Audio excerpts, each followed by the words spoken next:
Hello, everybody. This is Louise Eddington, the Cosmic Owl of Cosmic Owl Astrology, and I'm here to record the week ahead forecast beginning July the 14th, Bastille Day, which is tomorrow.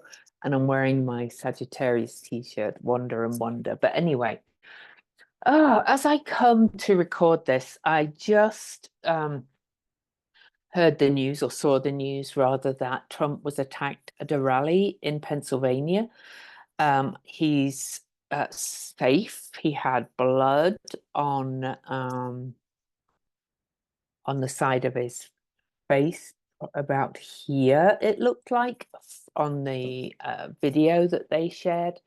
So he was talking at the rally. He'd been talking for about 5 minutes, apparently, and he suddenly went and went like this and dropped down, and the Secret Service jumped on him.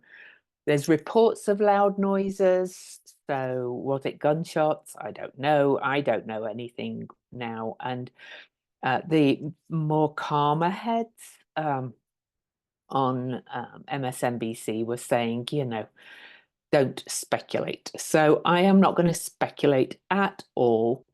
I will say, however, and sorry, I'm just sending the cards over to this, that on the video I did with Erica Robinson the other day, I did say that he's got this Mars-Uranus Algol conjunction right at the top of his chart, squaring his natal Mars at 26 degrees. Mars is the head. I did say that because it's a square, that this would come at him more. I can't remember the words I used, but I said something like, he won't see it coming because he can't see it. It's the square is a bit more challenging, kind of comes sideways, and it hit the side of his head, whatever it was. So I don't care what you think of the man. I will not have any kind of, terrible things said on my YouTube channel. So please don't go there. I don't ever wish actual physical harm on anybody. And so that's where I'll leave that. But this kind of indicates the strength of the Mars-Uranus Algol conjunction, but it's also the fact, that we're heading into the Republican convention. So I'm not going to talk about politics anymore. I'm a bit like, oh my goodness, I can't believe I kind of said something like that. And then this happened. I do not wish it. And sorry, I meant to share the chart because I want to get this out to you for tomorrow. So, Erica and I may talk about it when we next record. I think we're meeting again on Tuesday. And so that's all I'm kind of going to say at this point. Okay. So now I'm getting the astrology chart up, and we'll actually just go day by day through the aspects. Okay, so here we are, July the 14th. Happy Bastille Day to those in France. I know you celebrate that. And we don't have any kind of major personal aspects on Sunday, July the 14th, but we do have that Mars-Uranus Algol conjunction looming in the background. It's on exact on Monday morning. I did a whole video on that. But there are a couple of things. So we start the day. So I'm starting here, you can see the day at 12 a.m. The moon is finishing up the journey in Libra. Incidentally, though, excuse me, it was apparently at 6:14 our time. So, the moon was coming up to oppose these areas of the chart when all this kicked off. But again, let's leave that. So, but two things are happening on Sunday, July the 14th.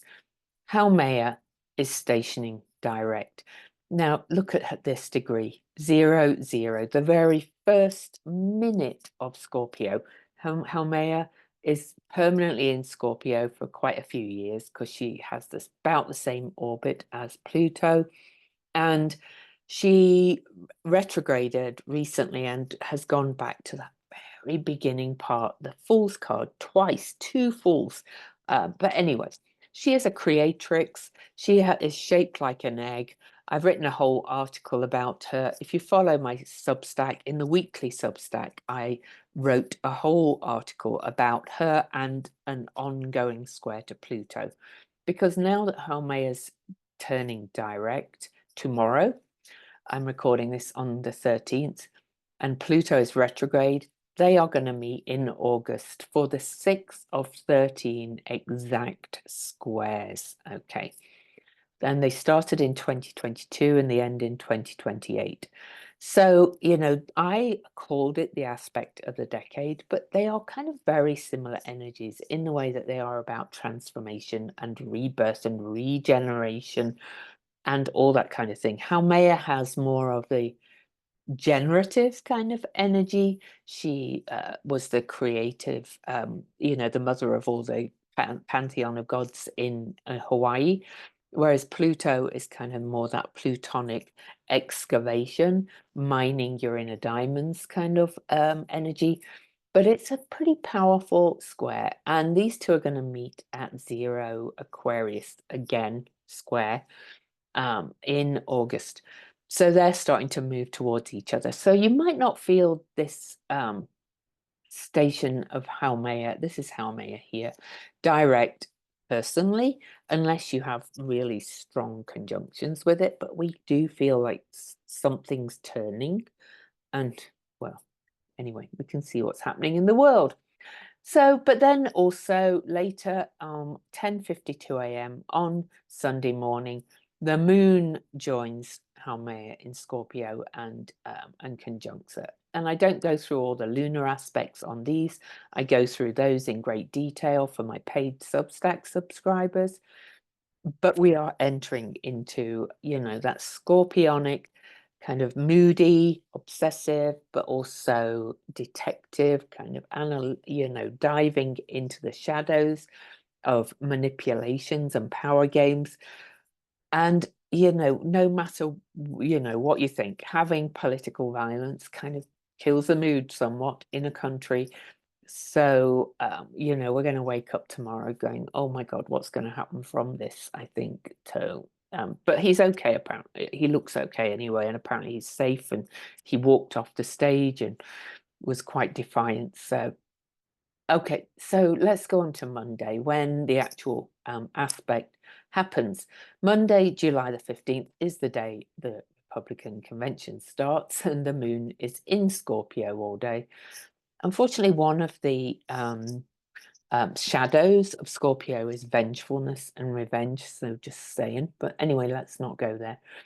At 7:43 a.m., the moon, the sun has reached 23 Cancer, and that's on the USA's Mercury, and it's square to Chiron. So I think there could be a lot of healing messages and healing thoughts, and saying this can't happen, you know, no matter which side you're on, it should not happen. So anyway, that's kind of how that feels to me. Maybe it'll be a healing moment, fingers crossed. I think it's a bit early in the news cycle for me to have processed that. So, but then on so, you know, daily reports, paid subscribers on Substack, it's only $7 a month, so for every day. Then at 10:04 a.m., these three, Algol, the fixed star, who's called the demon star, and Uranus and Mars meet. And, well, I've talked so much about it. Shocking events, you know, Mars can be violence, weapons, but also the head. And Taurus is really the body, but values. Uranus is often a shock. Algol, you'll hear all kinds of things. I think like every energy, it's actually, you know, representative of many things, but you know, I think people are losing their heads, like metaphorically, like people are losing their heads over everything. And I hate to think what's going to happen after this event about with people losing their heads. So just kind of, it's a rash energy, but also it can be one of very driven to wake up, smell the coffee and, you know, make radical changes. So I think that's all I can say about this after this news. It's wow. Anyway, on to Tuesday, the moon in Scorpio again, pretty much all day. So sorry, yeah, Tuesday. So first 2 days of the Republican convention, the moon is in Scorpio, but at 9:24 p.m., the moon goes into Sagittarius. And Sagittarius has that more hopeful vibe, that more you know, exploratory wonder and wonder, like my t-shirt vibe. Oh, by the way, don't forget to leave me a thumbs up. Leave me a comment, give you a hug if you feel like you have to give me thumbs down. Every time I mention politics, I get thumbs down. Well, you know, my channel, you could scroll. Anyway, so when the moon moves into Sagittarius at 9:24 p.m., you know, there may be a little bit more of an uplift, a bit more Hopian come back into the picture. But at 11:40 p.m. on Tuesday, Mercury over here in Leo hits 21 degrees 24 minutes of Leo, and then starts to travel over the degrees that the upcoming retrograde will happen at. So, you know, all the aspects that happen from now, Mercury will come back and revisit them, and then go back forward and revisit them again. So there are three triple aspects, and we have three this week. So we start with a bang with this Mars-Uranus Algol conjunction that we're already feeling, and you know, I think there's going to be a lot of shakeout from that, and I'll talk about that in a minute. But I don't really go much into the shadow periods. You know, there's a whole fear around Mercury retrograde, but just pay attention to what comes up during the aspects, because they're things that will be revisited. Okay, so it gives you a glimmer of what you're going to be working on. So on to Wednesday, the 17th, and the moon will stay in Sagittarius all day. And the biggest aspect is that the sun has now moved to 25 Cancer and will square Eris. Table shaking, you know, she can be quite angry energy when she feels left out. This is a little bit fighty. You know, it's kind of like, you know, take a stand for yourself, but of course everybody wants to take a stand for themselves, or is doing. So that's Cancer, basis of security. We are a Cancer country in the US, and I know you're not all in the US, but you can see that it's affecting us a lot. And Eris in Aries is not only timed with really women's rights, but it's all outsiders' rights. But who's the outsider? It depends on your perspective sometimes. So that's all I'll say about that. So again, you'll feel that coming. It's kind of building on the other energy. The moon is waxing. We've got the full moon at the end of the week. So energy is heightened. And I think it's going to be quite a challenging week. So lots of self-care, lots of self-care. I talk about it more in the free week ahead Substack blog. So if you're watching on YouTube, there's a link in the description to my Substack. You can read as well what I've written there about all this week ahead. Okay, so on Thursday, the moon is still here in Sagittarius, and so, you know, I don't look at the lunar aspects, but I will say the moon opposes Jupiter. So there's a lot of truth spoken, a lot of Jupiter rules Sagittarius. There's probably, I think it's going to be a very loud week, shall we say, in terms of people speaking out and perhaps arguing too. So on Thursday as well, the sun will sextile Uranus and Algol, of course. Mars is already moved on. See, Mars is moving pretty fast, but they're still within orb all week. But anyway, this is, you know, a sextile is an opportunity. and the sun is moving away from all of these.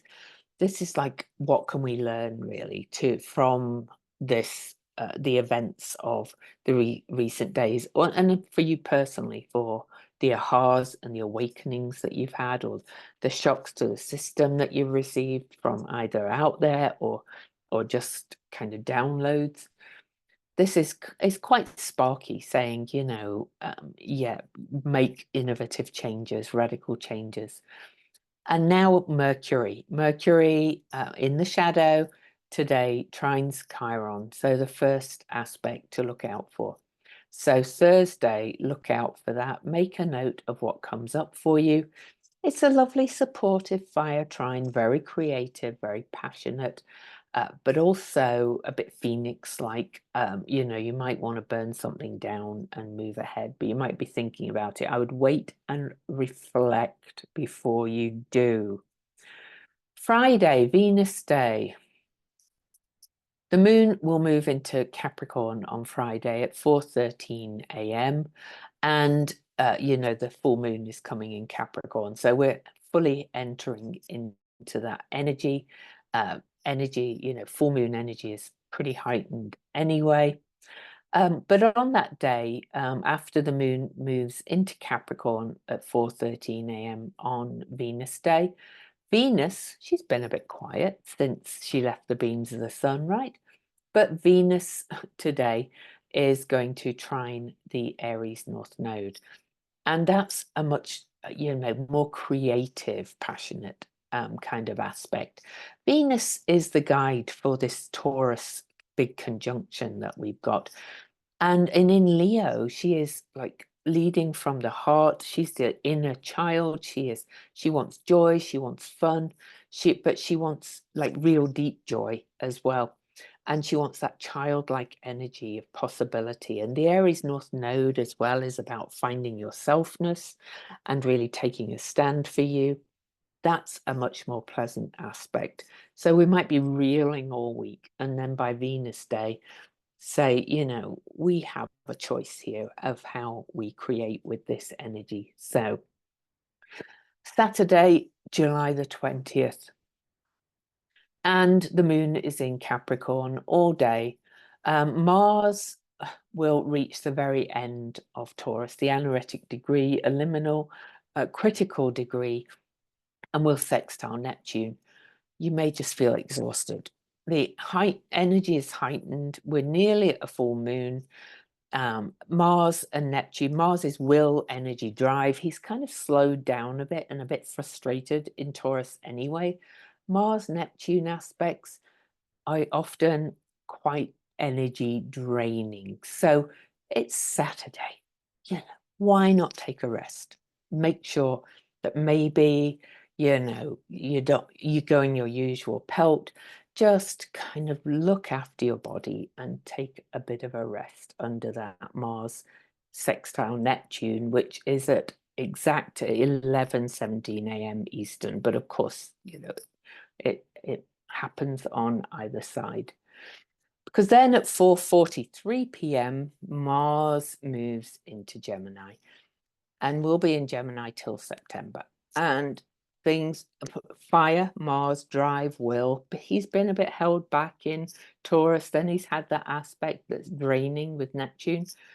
By Saturday evening, Mars moves into Gemini and just wants speed, with ideas and communications. There'll be fast talking, there'll be fast ideas flowing. Remember, we're also under that Gemini Venus star point, and Jupiter is in Gemini for the first time for 12 years. So, and we've got a full moon. Things are going to speed up. And then Mercury in Leo has its next aspect that you've kind of got to think about. And remember that this is the second one. There was Mercury trine Chiron, and now Mercury trine Eris. News that kind of shakes tables a little bit, it feels like, but but also it can come from you. You might be speaking truth to power from the heart and shaking things up a lot. But remember that Mercury is going to travel these degrees again, and and aspect these again. So be mindful of what comes up, because you might have to redo or reflect, or at least rethink something if you're too rash, because fire can be a little bit rash. Okay. Oh, then Sunday. Oh my goodness, it's a week. So the moon is in Capricorn all day. You can see the sun, it's coming up to oppose the sun in Cancer, and the full moon is at 6:17 a.m. at 29 degrees, the anaretic degree of Capricorn and Cancer. And I did a whole video on that full moon as well, but just to say that, anaretic degrees are kind of a little bit tough anyway. They're kind of a little bit heightened. So we've got heightened full moon, heightened degree, but it's also the degree that Pluto is going to go retrograde to from September the 1st to November the 19th at the end of this year. And because the moon will be at 29 degrees, it's conjunct Pluto. So it's you can feel something is really changing and transforming. But you may not be very clear yet what. Eris, but to make it even more heightened, at 2:43 p.m. on Sunday the 21st, Eris stations retrograde at this degree. And because she is one of the slower moving planets as well, her grinding to the halt kind of, um, uh, feels a little more challenging. So, a full moon, anaretic degree, conjunct Pluto with Eris stationing retrograde.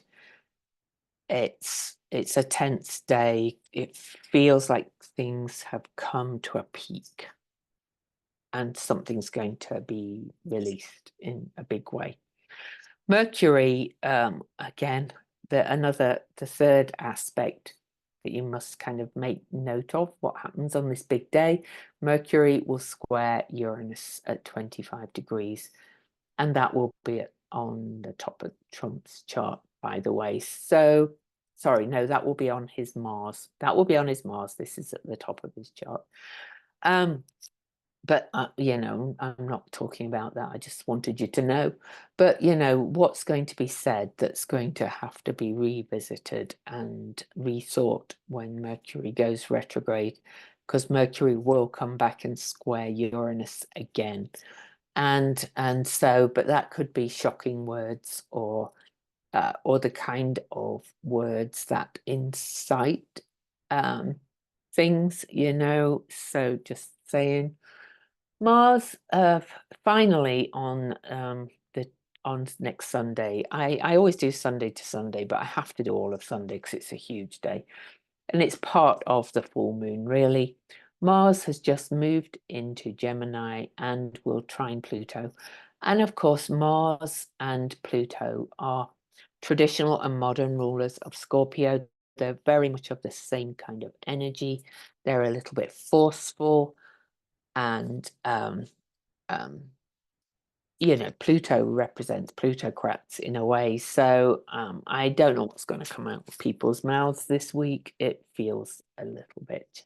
It's not a very easy week, but what can you do? You just self-care, self-care, self-care, because seriously, there's really not a lot you can do about a lot of the outside stuff. So please, please, please take care of you. And don't be rash. Really think mindfulness this week, because there's a lot of rashness about. So I did pull some cards for this. So first we got the 8 of Wands, and Wands, of course, is fire. And we got this one reversed, and the 8 of Wands reversed means instability and unfocused energy, lack of direction. It can mean plans cancelled, hesitation, everything just feels a little bit rocky. And so you're kind of unsure where to go. So that's kind of where we start the week. Then the middle of the week, we got the 6 of Pentacles reversed. We keep getting that. And this really is about hoarding and kind of that scarcity and lack kind of energy. Also, it's about blocking flow and being selfish and being judgmental of others too. So it's got that scarcity, like grabbing kind of feel to it. And when things feel unstable, it's possible to do that. So, if you're able, then maybe go and donate to something, or if you're not able to do that, maybe go and do some volunteer something so that you kind of break that energy a little bit. But look at this at the end of the week. The Empress, Venus card. Oh, she's a beautiful card. And this is prolific creativity and creation, fertility, unity, motherhood, nurturing, abundance, empathy, unconditional love, birthing your desires and realities, all that kind of stuff. So if you really kind of balance yourself, do your self-care, really kind of weather the storms, do what you need to. If you can't watch the news, don't watch the news. It won't change anything. I talked about this in my Substack blog. It's a real kind of week to kind of really lay low and do your thing. And if you do that, and you can, and if you maintain your balance and stability, you'll be able to weather any storms you're coming your way. And look at that Empress at the end of the week. So enjoy that, and I will see you on the next video.